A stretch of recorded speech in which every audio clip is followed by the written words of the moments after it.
Hello everyone, this is a semi-unboxing video. I just wanted to do this more so to document it for myself, just to have a little memento. But I've never been, well, probably have, but I am very excited because I looked on my eBay after reading Matthew chapter 5 with my friend Kevin Spencer. I looked at my eBay message and it said, this message that your package has been delivered. I'm like surprised. I'm like, what the heck? Because I know my brother picked up the mail yesterday.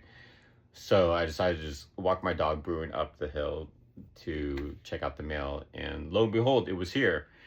And this is what I'm super excited about is here. I'll go ahead and show you the package that I got. So right here, semi-unboxing. Oh my gosh, this is so big. That's what she said. But this is the Latin Vulgate. Look how big this is. I'm so excited about this because I was concerned. I was like, because when I ordered it, it didn't say the size. I'm like, okay, if it's in 2 volumes, it probably is so big that they need to break it up into 2. But look at this. So I like this because my Greek and Hebrew Bible, let me show it to you.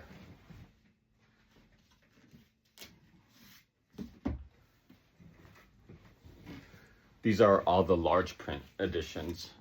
So here's Greek, and check out, see the size? It's about the same.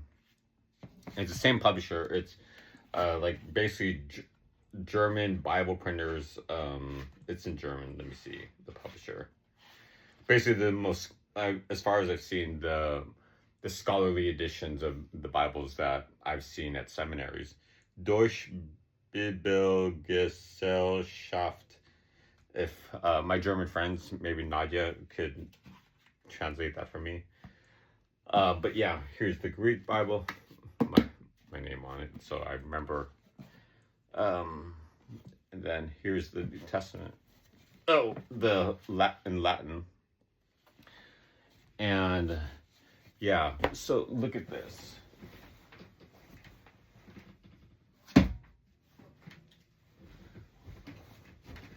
So in the meantime, because I couldn't find this Bible in Latin anywhere, mainly because I refused to I'm trying my best not to shop on Amazon, Amazon.com.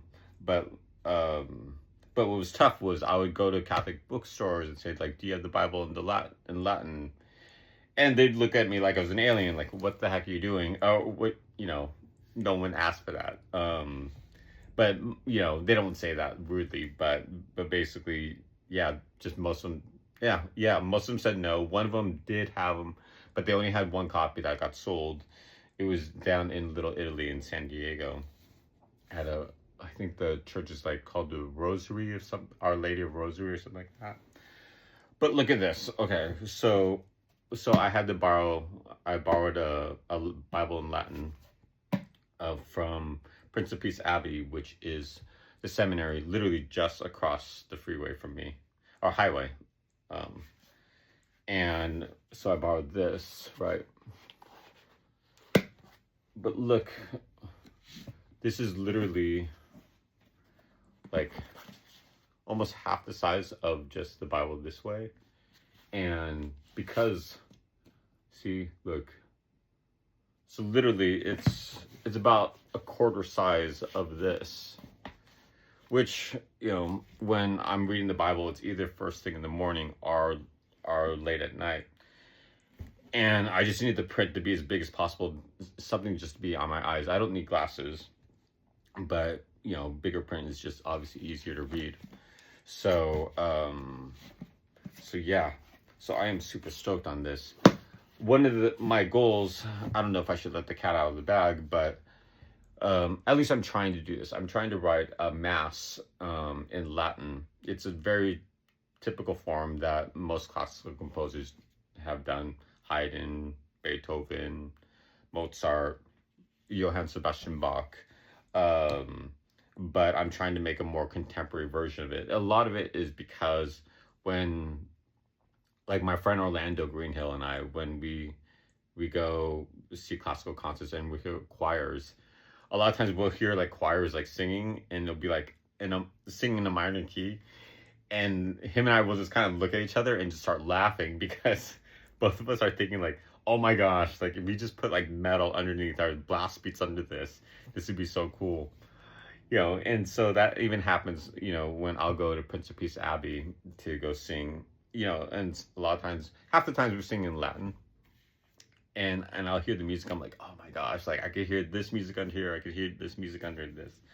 So I'm still trying to decide, I mean, am I going to use the original Latin melodies, the mass melodies that are sung in Latin over at the church, or make up new melodies? I don't know, I'm still deciding on that. But basically that has led me to a tangent. I'm like, okay, well, it'll probably sound cooler in Latin because, like Sigaros, it kind of adds this mystery to it. But I was like, oh, why don't I start learning Latin so I could actually understand what it is that I'm singing about. But yeah, my friend Paul Hamilton, he's one of my first friends, actually my only friend, I think, that I know who studied Latin, and I got him one of these a long time ago, but the seminary, Westminster Seminary, in Escondido doesn't carry this anymore. Maybe the professor that taught Latin doesn't teach there anymore. But yeah, I am just super excited about this. Yay. And yeah, it means I gotta start studying more. Oh, one more thing that I love about this, besides it being really big, is one, there's a previous owner here, Jason J. Ing? I don't know. Dated July 1976. But the original publishing date of this is 1975. So that's when this is printed, in 1975. So it's just kind of cool. I love having vintage books on my bookshelf, and a vintage Bible, even cooler. So yeah, now I am waiting for I got a Septuagint, which is the Greek Bible. But we'll talk about that later if I decide to do a video. But okay, bye-bye. Oh gosh, what time is it? Is it like 6 in the morning now? 5:30 in the morning? Yeah, I woke up super early. Okay.